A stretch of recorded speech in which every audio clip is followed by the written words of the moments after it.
মিডিয়ায় কিন্তু আমরা দেখছি।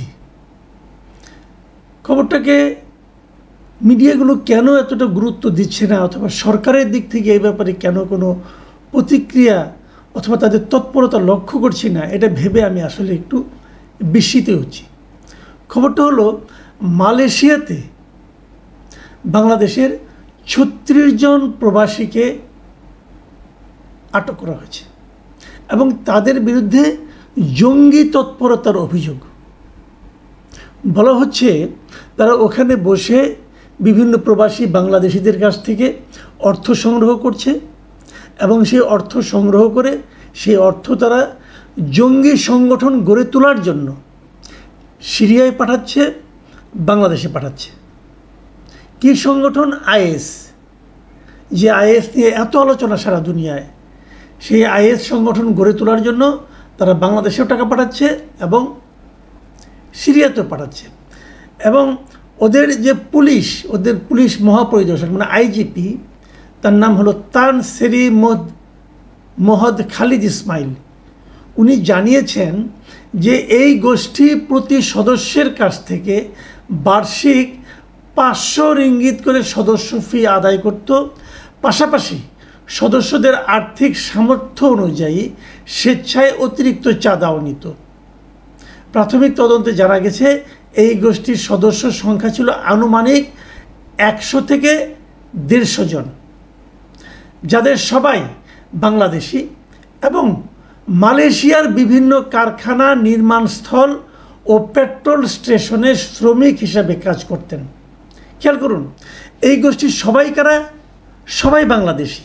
এবং এই অভিযোগটা কে করছে? মালয়েশিয়ার আইজিপি।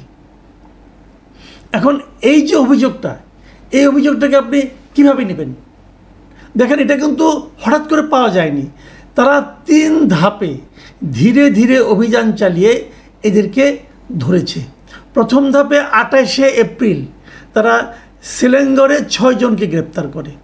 দ্বিতীয় ধাপে 7 মে জহর এলাকায় তারা আরও 14 জনকে গ্রেপ্তার করে এবং তৃতীয় ধাপে 19 থেকে 21 জুন এই সময় অভিযান চালিয়ে আরও 16 জনকে গ্রেপ্তার করে। এই হলো গ্রেপ্তার। দেখো, তারা সেই এপ্রিল থেকে শুরু করেছে। তো এই পুরো বিষয়টা আমরা কি জানতাম না? আমরা তো জানতাম কিনা, এটা তো আমাদের বড় ব্যাপার।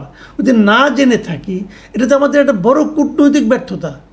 আমাদের সঙ্গে তো মালয়েশিয়ার সম্পর্ক ভালো না। দেখুন, আমাদের প্রধান উপদেষ্টা দায়িত্ব নেওয়ার পর, মানে আওয়ামী লীগ সরকার চলে যাওয়ার পর নতুন যে অন্তর্বর্তীকালীন সরকার এসেছে আমাদের দেশে ডক্টর ইউনূসের নেতৃত্বে, তার আমলে প্রথম যে সরকার প্রধান বাংলাদেশে এসেছিলেন তিনি হলেন মালয়েশিয়ার প্রধানমন্ত্রী আনোয়ার ইব্রাহিম। এটা অক্টোবরের ঘটনা, নিশ্চয়ই আপনাদের মনে আছে। তখন আনোয়ার ইব্রাহিমের সঙ্গে ডক্টর ইউনূসের খুব ঘনিষ্ঠ একাধিক ছবি, আলোচনা ছাপা হয়েছে পত্রপত্রিকায়।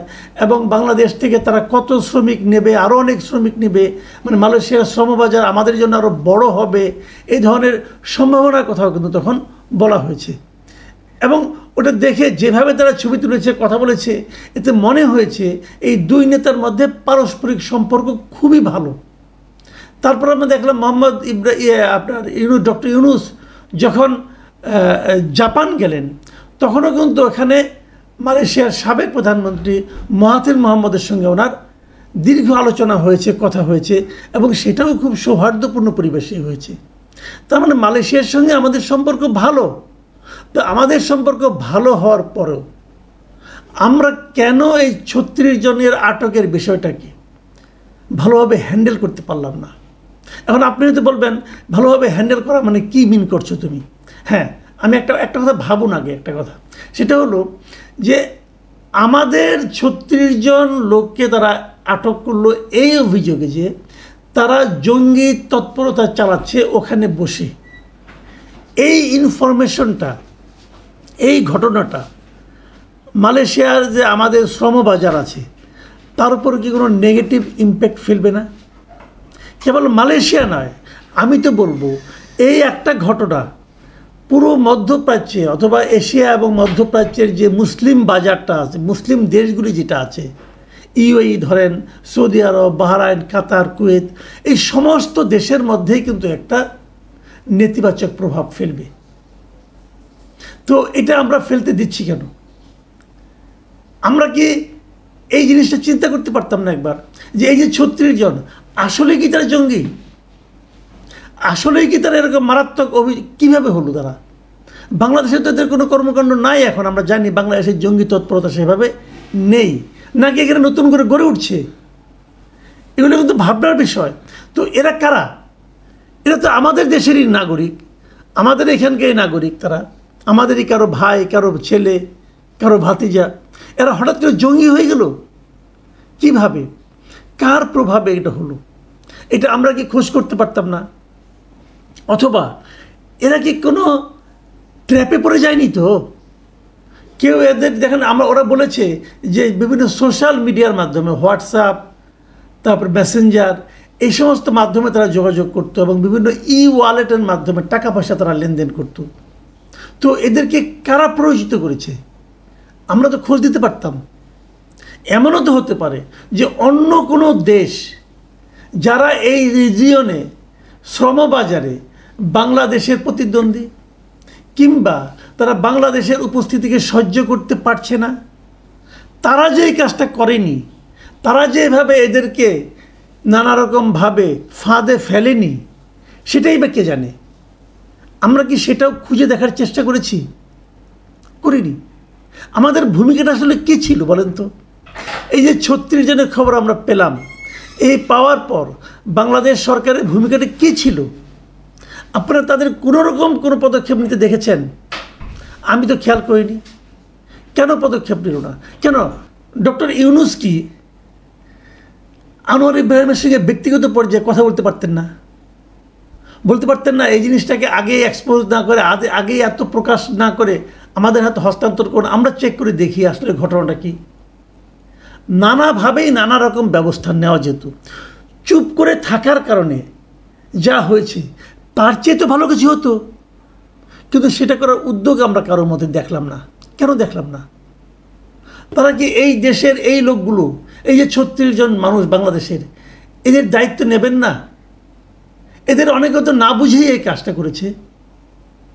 তো এই 36 জনের জীবন কিন্তু না, এই 36 জনের পরিবারের সমস্যা কিন্তু নয়। এখানে সমস্যা হচ্ছে বাংলাদেশের যে হাজার হাজার শ্রমিক মালয়েশিয়ায় যাচ্ছে, গিয়েছে এবং আগামীতে যাবে, তাদের সবার জন্য কিন্তু এটি একটা বড় সংকট। তো সেই সংকটটাকে আমরা কেন এত গা ছাড়াভাবে হ্যান্ডেল করলাম? আমি জানি না এই প্রশ্নের কি জবাব তাদের কাছে আছে, অথবা তারা কি বলবেন। হয়তো বলবেন না আমরা গোপনে গোপনে যোগাযোগ করেছি, তাও বলতে পারেন। সেটাও যদি হয় তাও ভালো, কিন্তু আমি মনে করি গোপনে যোগাযোগ করলেও আমাদেরকে একটু পাবলিকলি একটু জানানো উচিত ছিল। কারণ এটা নিয়ে তো আমাদের দেশে যারা এর সঙ্গে জড়িত নয়, কিন্তু মালয়েশিয়ায় আমার ধরেন আত্মীয় স্বজন আছে, আমরা সবাই উদ্বিগ্ন হয়ে পড়েছি। এবং তারও চেয়ে বড় কথা, সরকার এই মুহূর্তে অর্থনৈতিক যে সক্ষমতার কথা বলার চেষ্টা করছে, বৈদেশিক মুদ্রার কথা বলছে, রেমিটেন্সের কথা বলছে, তার উপর এটা কত বড় ঝুঁকি আসতে পারে সেটাও কি ওনারা একবার ভেবে দেখেছেন? এরা আছেন রাজনীতি নিয়ে, এরা আছেন রাজনীতি নিয়ে, নির্বাচন কত দেরিতে দেওয়া যায় না কি করা যায়, দেরিতে নির্বাচনের জন্য কি কি অজুহাত তৈরি করা যায়, এরা এইগুলি নিয়ে ব্যস্ত আছেন। খুবই আনফর্চুনেট। আমি ভাবতে পারিনি যে একটা সরকার এতটা কাণ্ডজ্ঞানহীন, এতটা দায়িত্বহীন হতে পারে। প্রিয় দর্শক, আমরা চাই যে আমাদের এই লোকগুলোর, অথবা এই লোকগুলির সঙ্গে যারা জড়িত আছে তারা, কিংবা আরও যারা বাংলাদেশে সেখানে আছে যারা কোনো অপরাধ করেনি, এরা যদি অপরাধ করে এদের বিচার হওয়া উচিত। সেই বিচারটা আমরা দেব, অবশ্যই করব, তাদেরকে ফিরিয়ে আনা উচিত। আর যদি তারা ট্র্যাপড হয়ে থাকে সেটাও কিন্তু প্রকাশ করা উচিত, যে কোন দেশ অথবা কারা এইগুলি এদেরকে, এই সমস্ত নিরীহ মানুষদেরকে ফাঁদে ফেলে আমাদের শ্রমবাজারকে নষ্ট করছে, সেটা উন্মোচিত হওয়া উচিত। চুপচাপ হাত গুটিয়ে বসে থাকলে কোনো সমাধান আসবে না। আমি জানি না এটা আমাদের সরকারকে কতটা সচেতন করতে পারবে, কিন্তু সচেতন হওয়া উচিত। প্রিয় দর্শক, এখন এ পর্যন্তই। আল্লাহ হাফেজ।